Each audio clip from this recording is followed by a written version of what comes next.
talk about coppicing.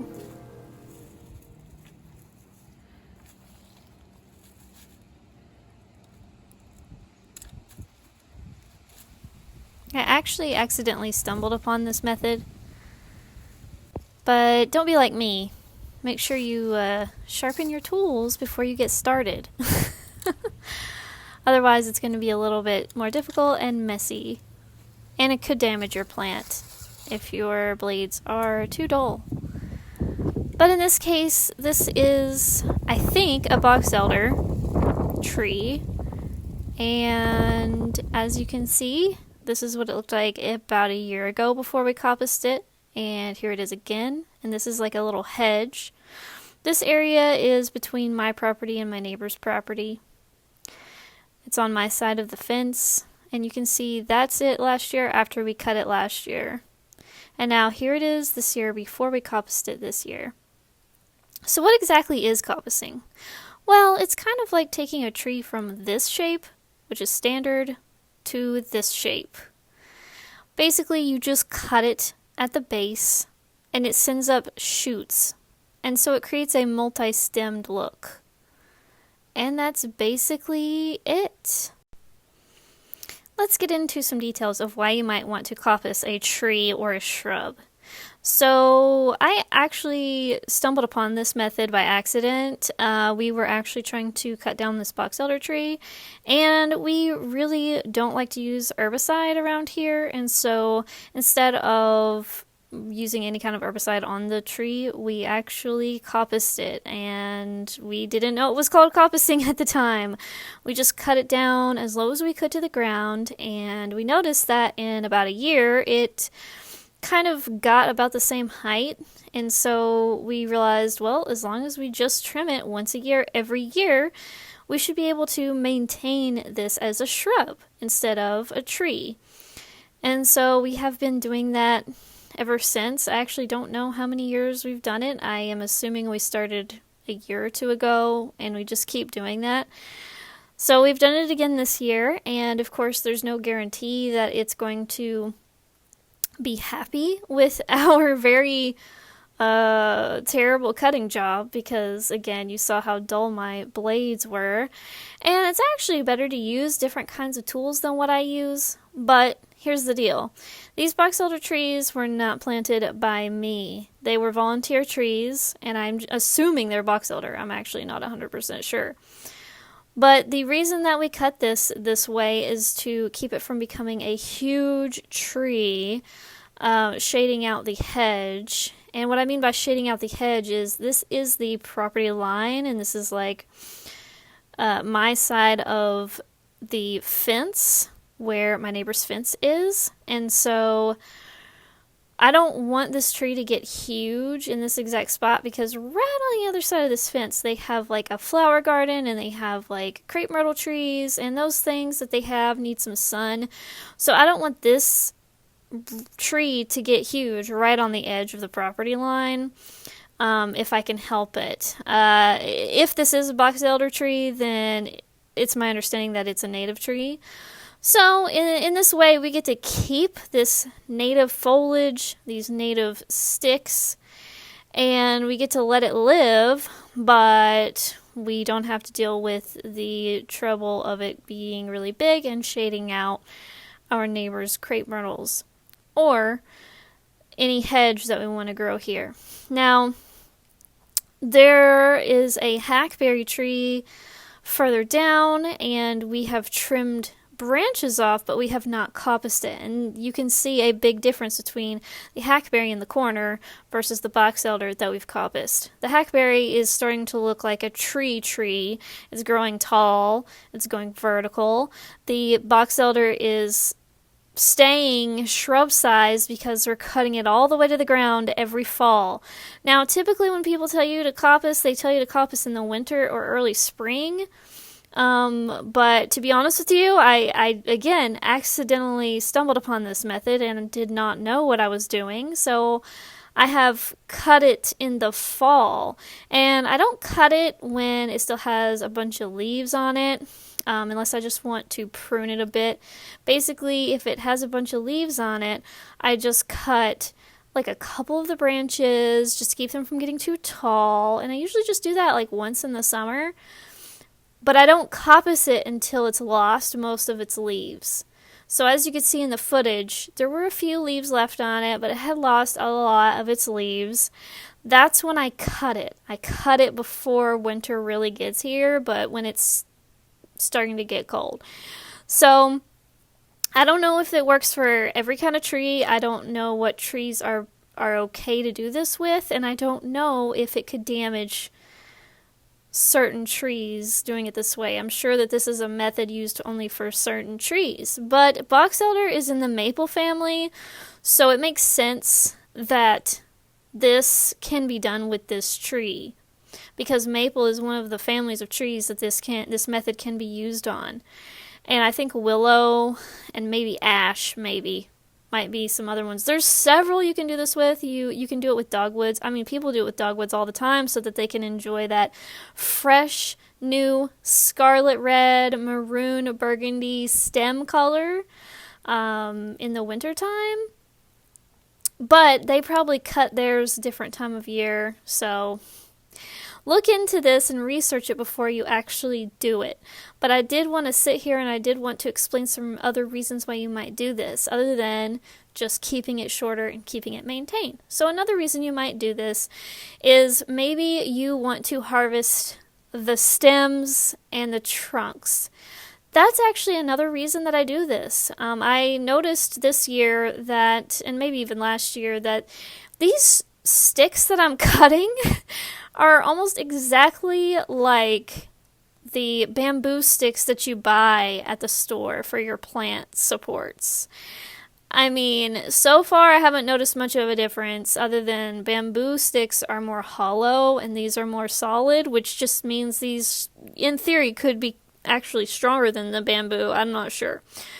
But basically, I realized this is like helping me in two different ways. I'm able to keep this tree as a shrub form to create a very nice screening in the summertime. I can't express to you enough how good this coppiced boxelder performs for me in the summertime as a screening. I mean, it creates a perfect hedge, but in the summertime. So since it doesn't create any screening in the winter anyway, you might as well cut it so that you can keep it short if that's what you want in the spot that you have it in.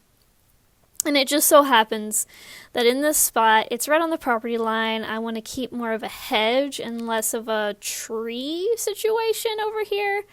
I already have a cherry tree, as you can see in some of these photos. I already have a black cherry tree in the foreground, and so I want that to be the shade tree of the area, and it's a little bit further from the property line, as you can see, so that it will be easier if I ever need to trim it on that side.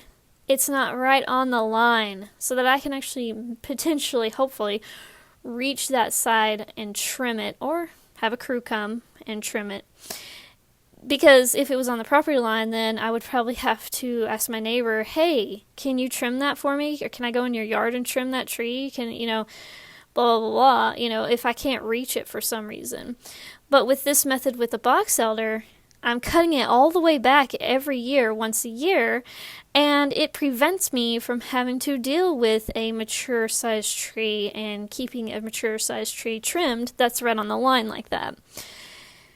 Also, not only is it good for maintaining size, but it's also good for harvesting the sticks, as I said. But what you can do with those sticks, so many things. You can create trellises for vines to grow on, and the way you could do that is you could take the sticks, you could wire them or tie them with an outdoor safe rope together, creating a trellis or even a fence. You can use them to create maybe a temporary fence, maybe a wattle fence. You might have to experiment with what type of tree or shrub species you coppice to see which branches are going to bend for you better, because typically the newer growth and the scrawnier growth is going to be more flexible, but it also depends on species.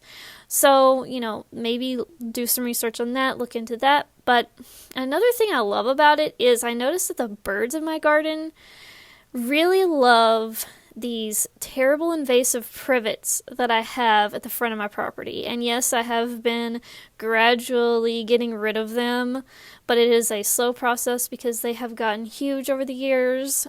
Since we moved in, we didn't garden, we didn't know about invasive plants, and we did not plant that. It was already here. But we did let it grow because we had no idea. So now it's huge and it's tree size, but I noticed that it's considered like understory tree size, so it's like a small tree size. And I noticed that the birds in my neighborhood love that height.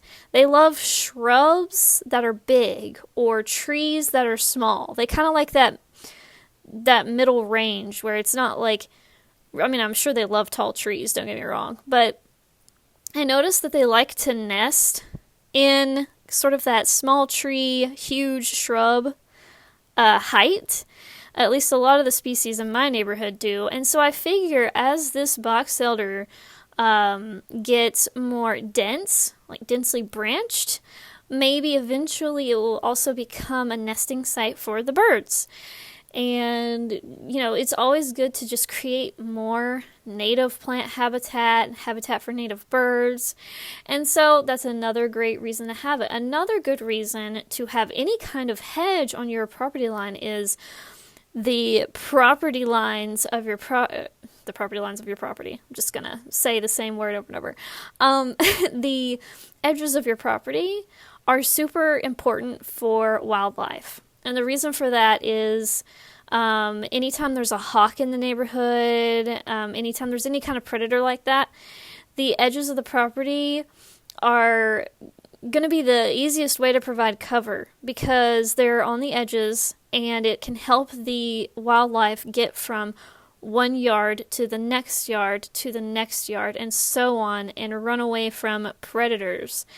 I see chipmunks and birds use this area all the time, even though there's a mix of native and invasive plants on this property line. And of course, we're trying to get a handle on the invasives, of course, but it is a constant battle. But I noticed that no matter what vegetation's growing there, they are using it. So if I can encourage the native things to grow and I can manage things that maybe would normally grow too large, maybe I can just keep them cut back. And then with the invasives, maybe if I can do a combination of trimming them back and pulling them out, whatever I can do to get rid of as much of the invasives as possible. I actually cut some berries off of winter creeper the other day and I threw them directly in the trash. Of course, I couldn't get them all, so it's just about doing what you can, when you can, and try to do as much as you can as possible when it comes to getting rid of these invasives. But it is a process, and it can take years, because the seed bank, especially if you were like me and you didn't know for years anything about invasive plants, they've already got a kickstart in your yard because, the seed bank is already there if you didn't know about that. Because the plants you already had dropped these seeds, or the birds pooped them into your yard. And then, if you don't recognize them from the get-go, it can be difficult to stay on top of it. So, but once you know, then it's super encouraging, even though it's a little discouraging. It can be very encouraging when you do clear an area of invasives. So, that is a story for another day. But I also wanted to talk about how, depending on what species you're cutting the wood out of for the coppicing, some species you could use as firewood, and some species you could use to build things with. If the trunks or the branches get thick enough, you could potentially use it for fence posts or some kind of more structural elements. But these are just some of my ideas. I plan to use some of these as just your standard replacement for bamboo canes and plant supports.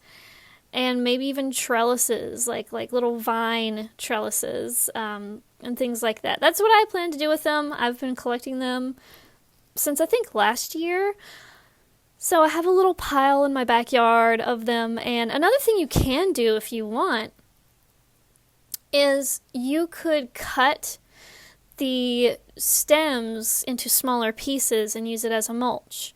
Or you could do chop and drop. So I think one year, or maybe just like earlier, like when in the summer, I think it might have been the summer, when I trimmed the Boxelder just a little bit. Like I said, I didn't coppice it in the summer. I waited till just now in the fall. But back in the summer, when I just trimmed a little bit of it just to shape it up a little bit and get it a little shorter, I actually just dropped some of those branches at the base of the tree just so it could kind of act as a mulch.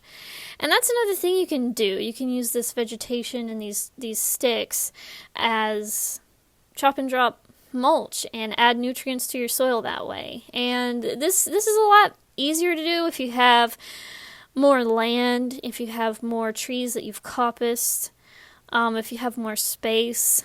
In order to process these things, to cut them up. I think some people have wood chippers or something like that, but you could just cut them up with your loppers into smaller pieces. Yeah, it's time consuming, but you know, if they're sharp, then it won't take you as long. Don't be like me. But anyway, I hope this video was helpful for you guys, and thank you guys so much for watching, and I will see you in the next one. If you have any suggestions about coppicing, I would love to hear your suggestions below.